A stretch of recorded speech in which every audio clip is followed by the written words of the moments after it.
Hello, and welcome to Inventors Helping Inventors. I'm your host, Alan Beckley, inventor of the Wonder Wallet. If you're an inventor searching for proven ways to make money with your invention, if you dream to see your product selling in stores everywhere, you've come to the right place. There's no better place to get help than from experts, inventors who've already achieved success. Every week, I interview successful inventors, asking them the questions you want to know. Tune in to learn from the experts so you can get your invention out of the tank and into the bank. If you can learn how to almost coexist with those negative thoughts, let them go. You can't stop them, so to speak, but if you stop listening to them or letting them drive you, it's surprising what you'll find that you can do that you don't think you can do. I never thought I would be sitting here talking to you about this. Never. Looking for a few good men and women. Back in 1985, the Marine Corps had a highly effective advertising campaign with the iconic slogan, "We're looking for a few good men with the mettle to be Marines." It was highly effective for several reasons. It began by showing a sword being forged from red-hot steel and hammered into shape. Think of the word metal, M-E-T-A-L. It played brilliantly off two similar-sounding words, metal, M-E-T-A-L, and metal, M-E-T-T-L-E. And it made clear that the Marines were not for everyone, just for a few. It was a very successful recruiting epigram.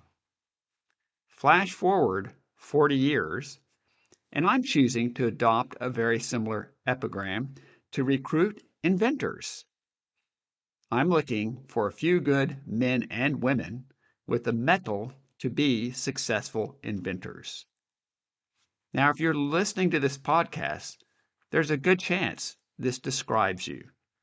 For 6 years now, I've been helping inventors to avoid expensive mistakes and get onto a proven path for success faster than you would on your own.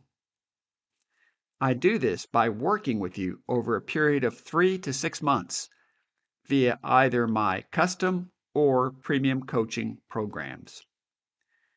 As you know, inventing is a challenging business, and many fail. It's not for everyone. It's not for most people. Likewise, my coaching is not for every inventor. I'm looking to work with inventors that I feel have the mettle to be successful. If you have a specific, well-defined product idea or invention, what Lori Grenier calls your hero product, if you are patent pending or soon plan to be on a PPA, provisional patent application, or utility patent, and you know that inventing is a long game, and you're willing to work at it, and you have a burning desire to get your product out into the world, then I feel you have the mettle to be a successful inventor. I'd like to talk with you and see if one of my coaching programs is right for you to accelerate your success. What you need to do is email me at alan@alanbeckley.com and in the subject line put coaching. I'll get in touch with you and set up a meeting with you. I want to help as many inventors in 2026 as I can. I'd love to help you if it's a fit for you. Once again, just reach out to me at alan@alanbeckley.com and in the subject line put coaching. Thanks as always for listening, and we'll be talking to you again soon. Welcome to episode number 570. Today is a rebroadcast of one of our classic favorites, episode number 516, back on June 9th of 2025 with successful inventor Jenny DeLeon. Jenny invented repeatable travel systems, a compact solution for women to carry all their skincare needs that easily fits in the TSA quart bag. I think you're going to enjoy this episode as much as I did. Jenny De Leon grew up in the small Midwestern town of Rushville, Illinois. She obtained her undergraduate degree at Western Illinois University in Macomb, Illinois, and her graduate degree from Lindenwood University in St. Charles, Missouri. She moved to Nashville, Tennessee, and pursued her career as an IT consultant. This background led her to develop a love for process improvement and to become an inventor. As a seasoned business consultant who has traveled extensively, Jenny experienced firsthand the challenges of maintaining her skincare routine while on the go so she could show up looking and feeling her best. During frequent business trips, Jenny hated what she called the luggage Tetris, trying to cram all her skincare products into an already overstuffed carry-on bag. Unwilling to compromise, Jenny embarked on a journey of innovation to make traveling with her favorite skincare products easier. Today, Jenny De Leon is a visionary behind repeatable travel systems, an ingenious solution redefining how you travel with your favorite skincare products when you fly carry-on. With Repeatable, women everywhere can compactly pack their skincare products easily into the TSA mandated quart bags, saving their carry-on bags for everything else. You'll want to listen to this entire interview where Jenny describes how she discovered the frustrating compromises women face when traveling without a full complement of their favorite skincare products. Also, how she overcame her early frustrations with developing her first working prototype when she discovered a simple model for her first Frankenstein prototype. And finally, how she dealt with the negative thoughts and impatience during her long wait for her 4 patents to issue. Now let's get right to our interview with Jenny De Leon. Jenny De Leon, it's a pleasure to have you on the podcast with us today. Thanks for having me, Alan. I'm excited. You bet. Jenny, can you share a bit of your background with our listeners? Where did you grow up and go to school, and what did you do before you became an inventor? Could you share that with us? Yes, so I grew up in a small town in Illinois. My parents owned an Ace Hardware store, and I grew up working there, doing everything from cleaning to stocking shelves, ordering inventory. So I always had that entrepreneurial spirit from a young age. After college, I moved on. I've lived several places. Right now, I live in Nashville, Tennessee. And my background for the past 15 years has been in IT consulting. So a lot of process-focused stuff, working with different business units to improve processes. I love anything about processes, so talking about processes is something that I absolutely love. My background is primarily, most recently, in IT consulting. Thanks for sharing that with me. And I like the fact that because you worked in a hardware store, you really had early entrepreneurial experience, basically. And also, I too have a kind of similar love for just generally process improvement. When I was employed by others for many years in telecom sector, for 25 years, one of the things that I would do is I would find a way to improve some of the key processes.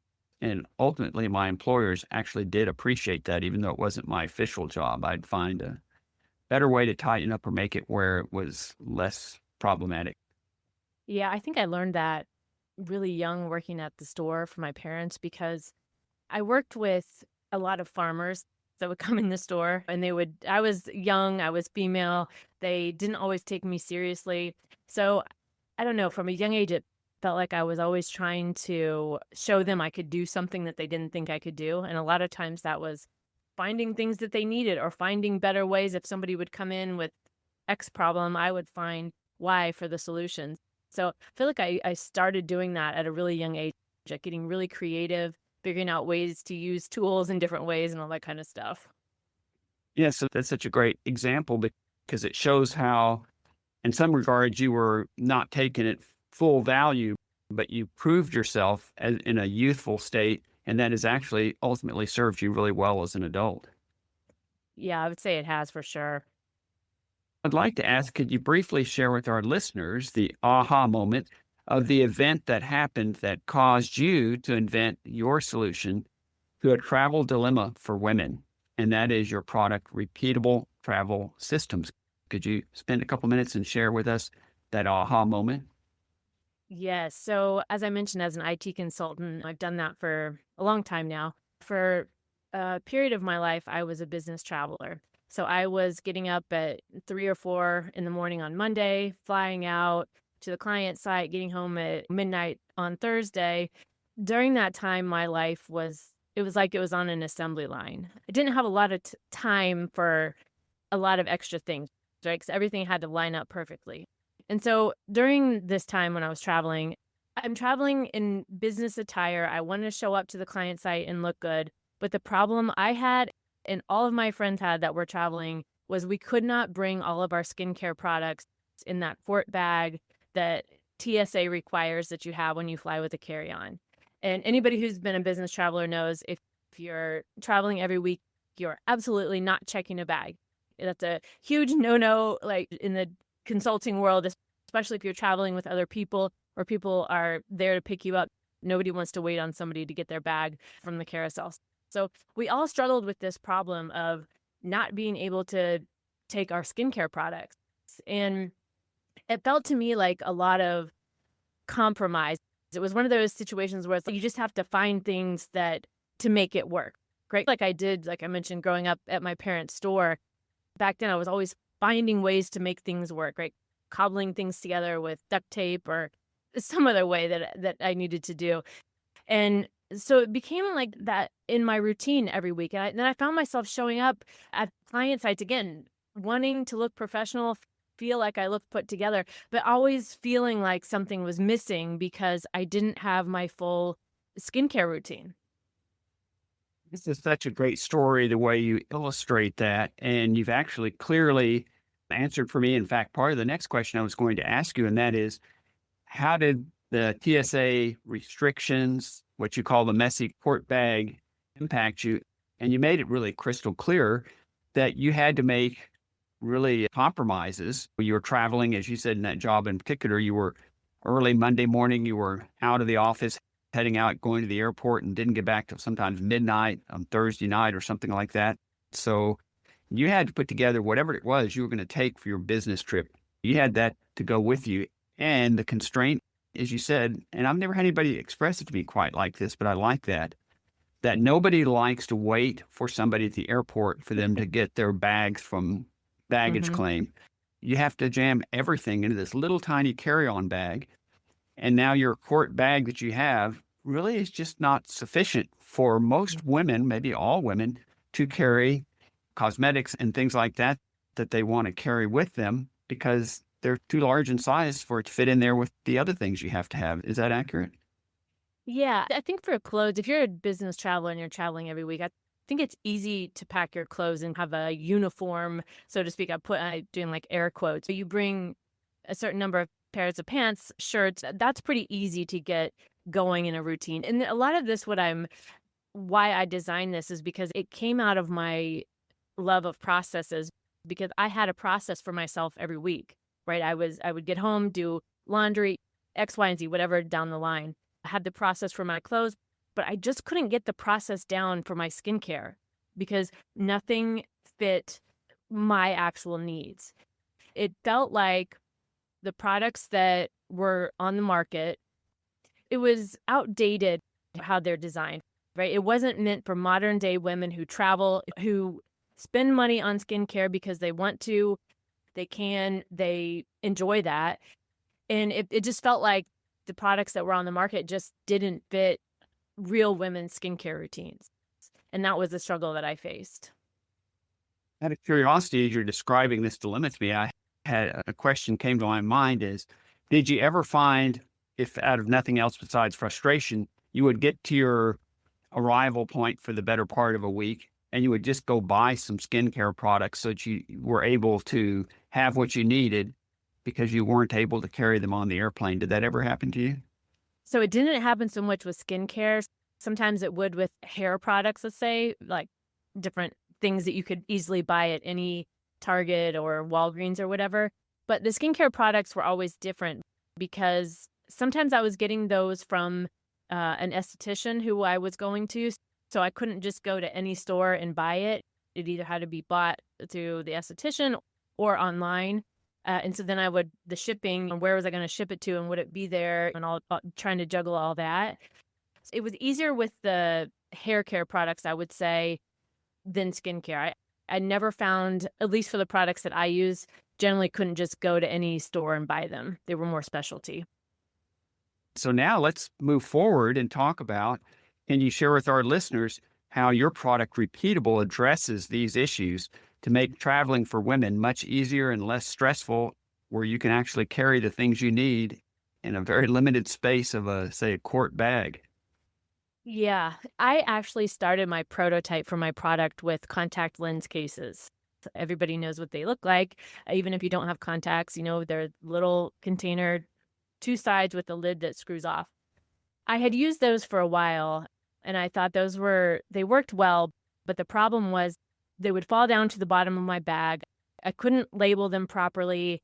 I wouldn't know what was there and would just end up throwing it away and starting over again when I got to the point where I couldn't remember what any of it was. So I used that model, the contact lens model, and I worked with a prototyper here in Nashville. And we tried a lot of different things.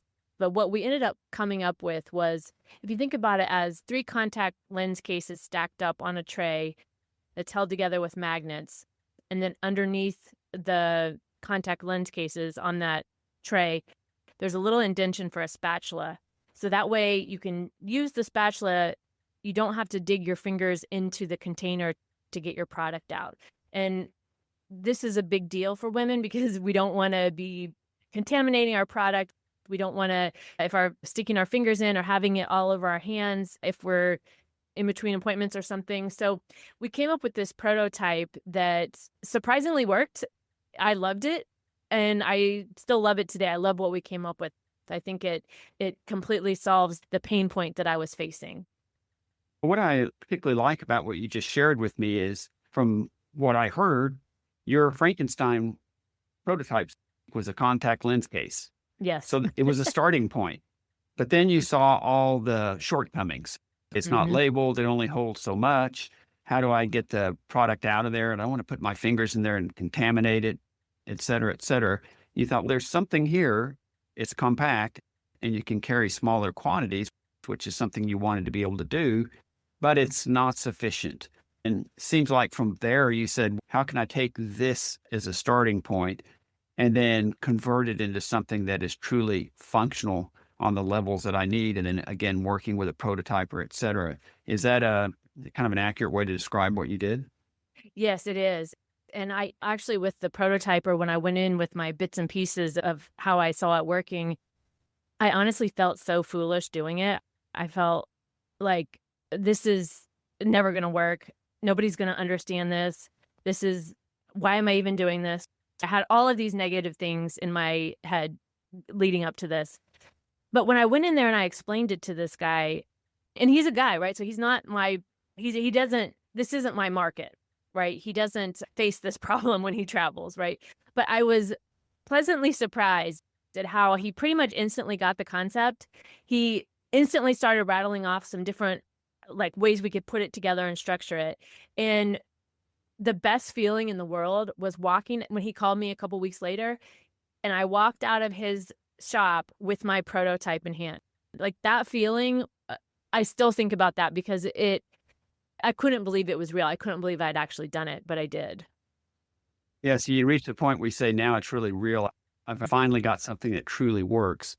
I particularly like the concept of having a spatula included because that makes that's like the icing on the cake, not only having access, but not making sure you don't have to contaminate it and Mhm. having a way to get just the amount out that you need of each one. You also spoke to an anxiety I think almost every inventor faces, and that is he or she is creating something that really hasn't quite existed before. And we get in our heads and we start thinking, oh, this is no good. Nobody's going to Mhm. like this. Did you Yeah. ever have any of those feelings? Oh, yeah, for sure. Or maybe it's just me, but if it's you, there's going to be thousands or millions of others that are facing the same problem. Yeah, the mindset that'll make or break you in this with your invention and what you went through to bring that to market. you've got a big part of this whole process is you've got to learn how to talk to yourself in a way that you don't talk yourself out of it. I remember talking to my dad about this and just all the stuff that you go through, right? Inventing something isn't a common thing that people do, right? So there's not a lot of people that get what you do until you get into this and find your tribe, like your listeners on your podcast, right? Get around people who are doing that and understand it. Then you start to realize these thoughts you have, you're not alone in this. And I remember telling my dad about this about it's a lonely process. I think especially at first until, like I said, you find your tribe. And so it's easy to talk yourself out of it and tell yourself you can't do it. It's a bad idea, this and that. But what I've come to learn is if you can learn how to almost coexist with those negative thoughts, let them go. You can't stop them, so to speak. But if you stop listening to them or letting them drive you, it's surprising what you'll find that you can do that you don't think you can do. I never thought I would be sitting here talking to you about this. Never. But I just didn't quit. I just kept going and I didn't let that voice win. And I think that's probably one of the biggest lessons in pretty much in life, but especially when you invent something. I think I heard on a podcast, maybe Marie Forleo talked about the ugly roommate. Yeah. That voice in your head is like the ugly roommate, like saying, "What makes you think you can do this? When was the last time you ever did something? How'd that work out?" So we all seem to face that. And you talked about so many inventors face this as well. It's a lonely process, especially in the beginning, because it's really unique. Not many people do inventing. And I was just going to add as a second thought to that, and that is, I think you begin to cross over to point when suddenly you have some buyers or some others that begin to say, wow, this is fantastic. Man, I really like this. And now it gives you validation. Did you find that to be the case? Yes, I did. And for me at the beginning, I chose to get my patents first. I have 4 patents, 2 design, 2 utility on my invention. And I chose to get my patents first before I even did any prototyping. So that was a long process. That took me close to 6 years for all of that. So during that time, I wasn't talking to people about it either because I was going through the patent process. I didn't want to get used to just talking about it with anybody and everybody. So I was trying to keep it under wraps. So there was that element of it for me where I wasn't talking. I had this idea. I was excited.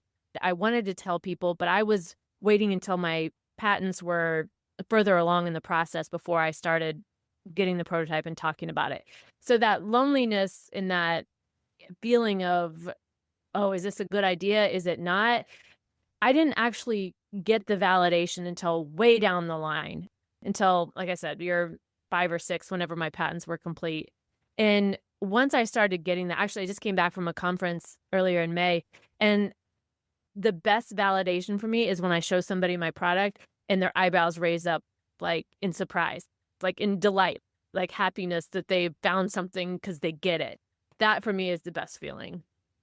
Yeah, it absolutely is.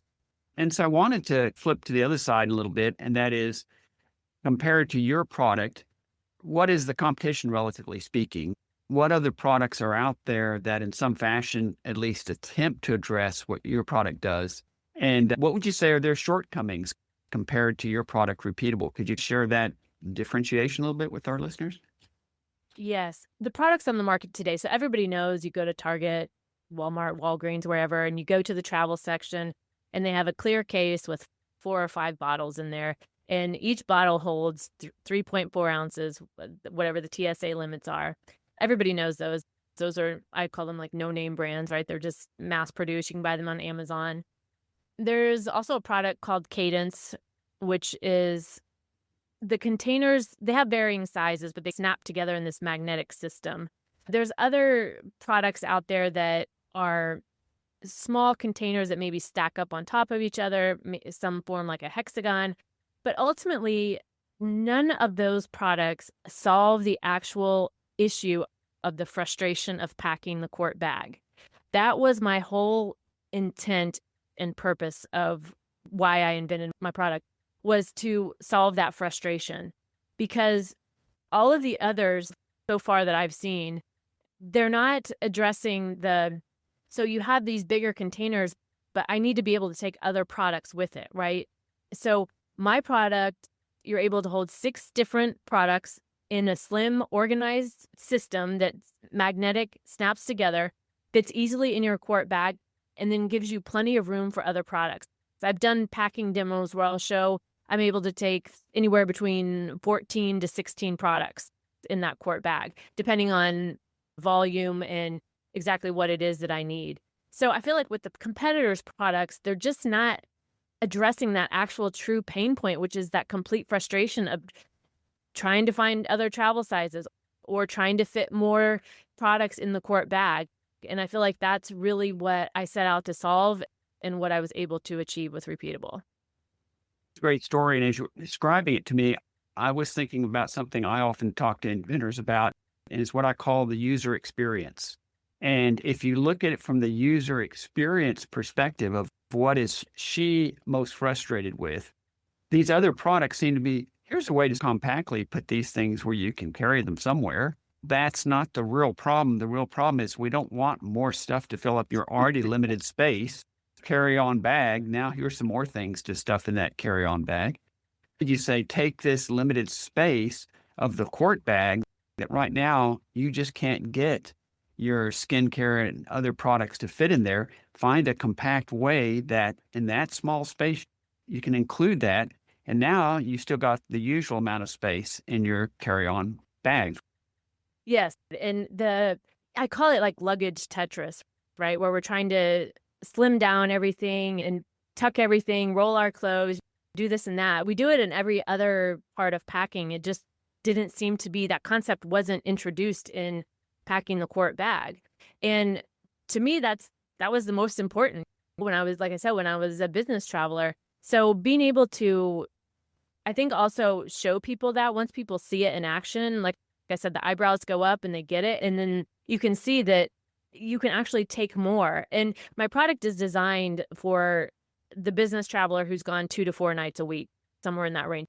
That's the sweet spot for the product. And it's actually surprising with most of our products, we actually don't need to bring as much as we think we do. And the other issue I always found is when I brought more of my products, they just ended up going to waste when I got home because I never ended up getting them out of that travel container. So we really try to avoid that as well with Repeatable to just eliminate that waste that is so frustrating with traveling and trying to navigate the TSA rules. I love that phrase, luggage Tetris. I don't believe I've ever heard that before. I think that's such a visual image because Tetris, there's only a limited space and it's all got to fit together. So Yes. it's really very descriptive. I want to speak for a couple minutes something every inventor faces, and that is challenges in developing and marketing their inventions. What would you say has been your biggest challenge with developing Repeatable, and how were you able to overcome that? Yeah, as I think I mentioned, I have no background in manufacturing or production or anything of that nature. So getting the patents was actually relatively easy. I did have an issue with my last patent where I had to go several rounds with the patent office, and I was firm in my belief that they'd issued 3 other patents. So I was like, I'm not going to stop now and let them tell me that my 4th one is somehow different than the others. So I fought with the patent office to get that 4th patent, and I was able to do that. After I had my patents, I was, okay, now what? What do I do next? Where do I go? I had tried to find manufacturers locally for injection molding. Wasn't really having a lot of luck there. So I ended up working with a company that helped me actually get my product in hand, my actual inventory. And I think after I got my inventory, then again, it was kind of like that day that I walked out with the prototype. And so now I have my first round, my actual inventory in hand, and it's a surreal moment because it's, oh my gosh, this is real, right? I really have this. I can really do this. And so I think one of the biggest challenges I've had is it's not really change management, but change management with explaining my product, since it is slightly different and it is a different way to look at packing than what has been on the market for some time. So I think I've been working through a lot of that different messaging to try to explain it in a better way, simple way. So I think for me, probably that's been one of the biggest challenges is just the finding that right message to connect with my audience. Yes, and a thought that occurred to me as you were describing the challenge of basically communicating where people fully understand. I would extend it in the sense of getting them to see the problem the way you see the problem. Yes. So, for example, I can imagine you pitching to a company for licensing and them saying, Ms. De Leon, there are a fair number of products out there now that in some fashion handle this sorts of things. What makes yours so specific and unique? But if you were to attack it in a little different direction and say, currently everything on the market is additive into your existing carry-on bags, and you don't need more things added into your carry-on bag. You need something very compact that is specifically designed for the purposes that you need that can go in that quart bag. And then you can say, the challenge is the quart bag. You need something that can fit in the quart bag and give you everything you need access to. And then when they get to understand the problem, now they're going to look at it in a different way. Yes, I just wrote that down about we don't need more things because that's it. More isn't better in this case. When we're traveling and we're trying to travel light, more definitely isn't better. And conveying that, like you're saying, and to understand the problem and how the product solves the problem. Yeah, that's obviously it's the key with anything. And in fact, I can imagine you in your license pitch using that phrase, luggage Tetris. Yeah, that's a good one, isn't it? Isn't it? Yeah. As we roll towards a close, I'd like to ask you, are there any parting words you'd like to leave us with? Yes.